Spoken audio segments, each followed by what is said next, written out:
Agir en synergie pour que les actions soient efficaces, c'est dans ces cadres que de plaideurs des enfants et de personnes âgées à risque PEPA a organisé ce jeudi 1er juin à Goma un atelier sur le méfait de la drogue et la réduction de menaces liées au VIH-Sida, à la tuberculose, à l'hépatite C et aux droits humains.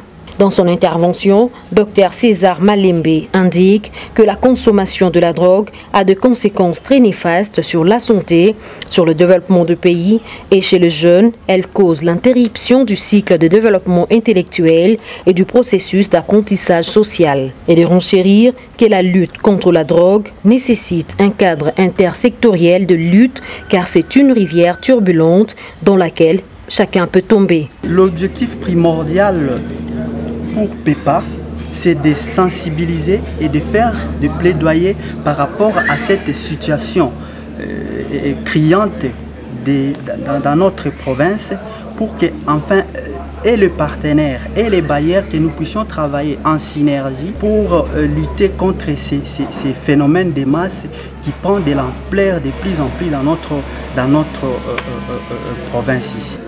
Il faut commencer par disponibiliser les outils qui interdisent ces genres de pratiques, qui interdisent les vendeurs, les producteurs et tout le monde pour ne pas exposer la population à ces genres de pratiques.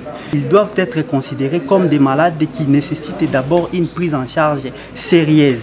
Quand je parle de la prise en charge, madame, ici je parle d'une prise en charge complète. Maître Mangambo Taylor, en République démocratique du Congo, la loi touche simultanément celui qui cultive, vend, transporte et détient le chanvre, avant de souligner que la catégorie la plus touchée par la drogue, couramment utilisée à l'est de la RDC, est celle de militaires et de personnes dont l'âge varie entre 15 et 40 ans. Quand on sanctionne, parce qu'elle prévoit que celui qui cultive, celui qui produit, celui qui transporte, celui qui consomme de la drogue ou celui qui détient la drogue sont tous punissables au même titre.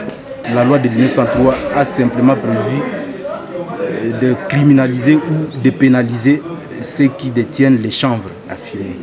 Mais elle n'a pas tenu en compte ceux qui utilisent l'héroïne, ceux qui utilisent le cocaïne, ceux qui utilisent d'autres produits. Nous pensons qu'une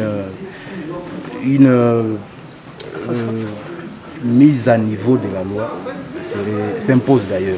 Notons que 84,5% des enfants de la rue consomment la drogue selon l'UNICEF et 3% des enfants congolais de 10 à 19 ans sont polytoxicomanes selon le programme national de lutte contre la toxicomanie.